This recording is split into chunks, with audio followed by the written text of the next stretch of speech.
Welcome to the breakfast show. सुबह सुबह कहते हैं आपको खुशामदीद। जुम्मे के दिन आप तमाम लोगों को जुम्मा बहुत बहुत मुबारक हो। मुझे मेरा ये दुपट्टा आज बड़ा खूबसूरत लग रहा था, मैंने कहा आज मैं फुल जुम्मा सेलिब्रेट करने के जो है वो मूड में हूँ।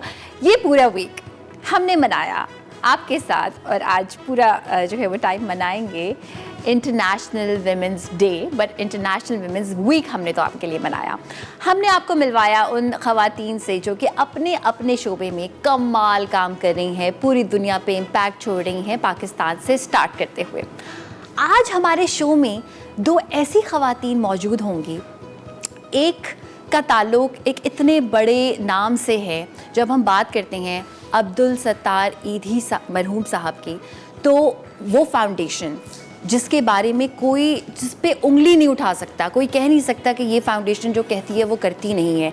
मैं ऐसे बहुत सारे लोगों को पर्सनली जानती हूँ जिनको ईदी अमीन की फाउंडेशन ने बहुत ज़्यादा जो है वो फ़ायदा पहुँचाया है। आप पर्सनली जानते हैं।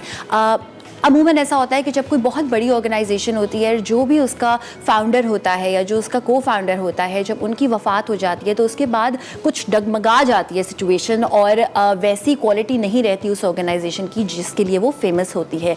लेकिन मैं आपको मिलवाऊंगी इनकी चेयरपर्सन से, जो कि ईदी साहब की बहू हैं, उनके बेटे के साथ संभालती हैं इस ऑर्गेनाइजेशन को। और कितना साहब अब्दुल सत्तार ईदी साहब की के बाद कितना ज़्यादा उन पे प्रेशर है कि वैसा ही काम करना है, कितना ज़्यादा प्रेशर है कि जो एक्सपेक्टेशंस हमने अब्दुल सत्तार ईदी साहब से एक्सपेक्ट रखी हुई थी उन्हीं पे पूरा उतरना है। ये बहुत बड़ा प्रेशर होता है। देखते हैं कि वो किस तरह से इस पोजीशन को संभाल रही हैं और आगे और क्या क्या उनके प्लान्स है इस ऑर्गेनाइजेशन को लेकर। अच्छा, इसके साथ साथ हमारे साथ एक ऐसी खातून मौजूद होंगी जो कि ट्रैवल की शौकीन हैं, और उनको ट्रैवल करने का ना सिर्फ ये कि बहुत शौक़ है, बल्कि वो एक टूरिज़म जिसका ताल्लुक़ है बेसिकली बलूचिस्तान से, उसकी चेयरपर्सन भी हैं गवादर।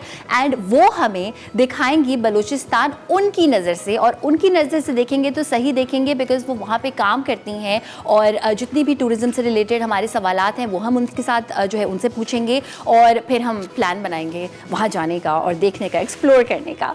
इसके साथ साथ एक कुकिंग की जब हम बात करते हैं तो मुझे हमेशा काफ़ी सारे लोग शिकायत करते हैं कि आप ये क्या देसी चीज़ें क्यों नहीं बनाती हैं, फिर कहते हैं कि आप देसी चीज़ें क्यों बनाती हैं, आप नई चीज़ें क्यों नहीं बनाती। तो कुछ अर्से पहले मेरा जाना हुआ सिंगापुर, और मैंने मेरा आई थिंक 8 दिन फोकस यही था कि वो लोग नाश्ते में क्या खाते हैं, क्योंकि मेरा शो नाश्ते वाला है। तो फिर मैंने देखे पैन डैन, कुछ एक पानदान जिस तरह हम कहते हैं ना पान, उस तरह की उसकी प्रोनाउंसिएशन होती है, लफ्ज़ होता है, वो एक जैम होता है जो कि वो खाते हैं। तो मैंने सोचा इस जैम के साथ मैं कुछ बनाने वाली हूँ आपके लिए। तो कुछ सिंगापुरियन किस्म का जो है ना वो आज नाश्ता होगा। आप घर पे किस तरह बना सकते हैं वो भी मैं आपको ज़रूर बताऊंगी, और इसके साथ साथ आज की न्यूज़ हम आपके साथ करेंगे शेयर। अच्छा, न्यूज़ शेयर करने से पहले जो है ना वो मैं आपको एक अपॉलॉजी कर लूँ।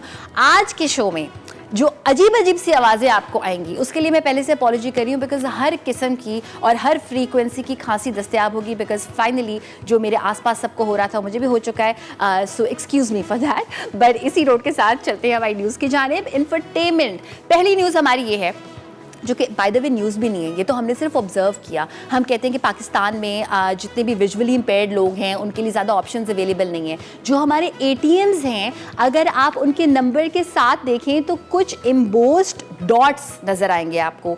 वो है बेसिकली ब्रेल, वो है ब्लाइंड लोगों के लिए। और ये बात शायद हमने कभी नोट नहीं की थी या हमें पता नहीं थी, लेकिन I think most of the ATMs have this. तो ये आपकी भी नॉलेज में इजाफा हुआ कि we are half way there. आहिस्ता आहिस्ता हम जो है ना वो पूरी दुनिया के साथ अब इसमें कम्पीट कर रहे हैं कि वो जो डॉट्स दिखते हैं they are braille and they are for visually impaired, जिनको हम ब्लाइंड के नाम से भी जो है वो खातिब करते हैं उन लोगों के लिए। अच्छा जी, तो दूसरी जो हमारी न्यूज़ है बहुत ही ज़बरदस्त किस्म की न्यूज़ है। स्पेन के कोर्ट में एक ऑर्डर जारी हुआ जब मियाँ बीवी की डिवोर्स हुई 25 साल के बाद। बीवी जो थी वो पूरा टाइम काम कर रही थी घर पे, यानी कि जिसको हम कहते हैं होम मेकर थी, जिसको हाउसवाइफ भी कहा जाता था। स्पेन के कोर्ट ने कहा कि अगर डिवोर्स होगी तो जो हस्बैंड है उसको अपनी वाइफ को देने पड़ेंगे 2 लाख US डॉलर्स। यूरोज़ में भी मैं बता देती हूँ कि तकरीबन जो है वो 2,46,000 यूरोस देने पड़ेंगे। क्यों भला? इसलिए क्योंकि जब उनका इंटरव्यू हुआ उनकी डिवोर्स के लिए, उनके 2 बच्चे भी हैं बाय द वे, तो उनकी वाइफ ने बताया कि मेरे हस्बैंड ने मुझे कभी काम नहीं करने दिया, अलाउ नहीं किया। ज़्यादा से ज़्यादा जो भी वो जिम जोन करते थे उसके पास बैठ के मैं थोड़ी सी एडमिनिस्ट्रेशन कर लेती थी, उसकी भी कोई ऑफकोर्स उनको मुआवजा नहीं मिलता था, घर संभाला, बच्चे संभाले। तो मिनिमम वेज सोची स्पेन की गवर्नमेंट ने कि अगर ये खातून इन 25 सालों में कोई काम कर रही होती है और मिनिमम वेज पे कर रही होती, यानी इनको कम से कम सैलरी मिल रही होती, तो वो सब कुछ एक्यूमुलेट होके क्या अमाउंट बनता। वो अमाउंट उन्होंने कहा उस हस्बैंड को कि वो तो आपको देना पड़ेगा अपनी वाइफ को, अगर आपको जो है वो इस डिवोर्स को सक्सेसफुल करना है, और इंक्लूडिंग दैट आपको जो बच्चों का वो ख्याल रख रही हैं। एक 18 साल से कम है जिसको हम माइनर कहते हैं, और एक 18 साल से ज़्यादा है, तो जो 18 साल से कम है उनका भी आपको जो है वो खर्चा पानी जिसको हम कहते हैं देना पड़ेगा। And I think this is a very very good concept. हमें इससे सीखना चाहिए कि जब एक औरत घर संभालती है और मर्द काम कर रहा होता है, इसका मतलब हरगिज़ ये नहीं होता कि उसकी कमाई में उस औरत का हक नहीं है, उसकी जायदाद में उस औरत का हक नहीं है। बिल्कुल है, क्योंकि घर अगर आपका साफ़ सुथरा नहीं होगा, सवरावा नहीं होगा, अपनी जगह पे इंटैक्ट नहीं होगा, तो जनाब काम नहीं चल सकता, फिर नौकरी नहीं की जा सकती किसी के भी लिए।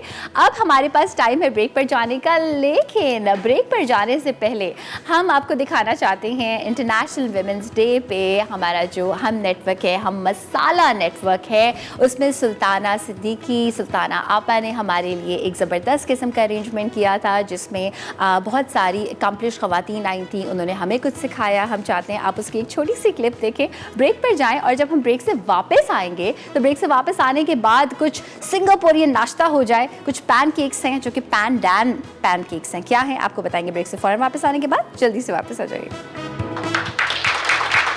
ख़वातीन के आलमी दिन पर कराची में हम नेटवर्क की जानिब से मुलाजमत पेशा ख़वातीन के एजाज़ में तकरीब मुनक़्क़िद की गई। मोमल चुनेद ने शुरका को अपने अमली ज़िंदगी के बारे में बताया। I headed the script department of Hum TV 7-8 years वो था, and then जब बच्चे बड़े हो गए then I ventured into production। लेकिन वो ये कि एक औरत फैमिली सपोर्ट के बगैर कुछ नहीं कर सकती। हस्बैंड की support number 1 very important, in-laws की सपोर्ट वेरी इंपॉर्टेंट। मेरे पास कुछ स्पीच नहीं है। यूनिलीवर केयर की हेड आसमा हक का कहना था कि बासलाहियत ख़वातीन को जिंदगी के हर मरहले में बीवी और माँ के किरदार को निभाते हुए अपनी सलाहियतों का इजहार करना चाहिए। एक तरफ तो लोग थोड़ा बहुत जज करते हैं बाहर से कि अच्छा ये कर पाएंगी नहीं कर पाएंगी, but I think as women हम अपने ऊपर we are very hard on ourselves. हम अपने आप को खुद ही सेल्फ डाउट में चले जाते हैं। अच्छा मैं ये कर सकती हूँ, शायद मैं नहीं कर सकती, चलो मैं नहीं करती, किसी और को कर लेने देती हूँ, मैं घर चली जाती हूँ, मुझसे शायद ये होगा नहीं काम। प्लीज़ अपने आप को डाउट ना करें। मुझे कल शफक कह रही थी। सदर हम नेटवर्क सुल्ताना सिद्दीकी ने कहा कि सोशल मीडिया को देखकर ऐसा लगता है जैसे मईशत के साथ साथ अखलाकी अक़दार भी ज़वाल पजीर हैं।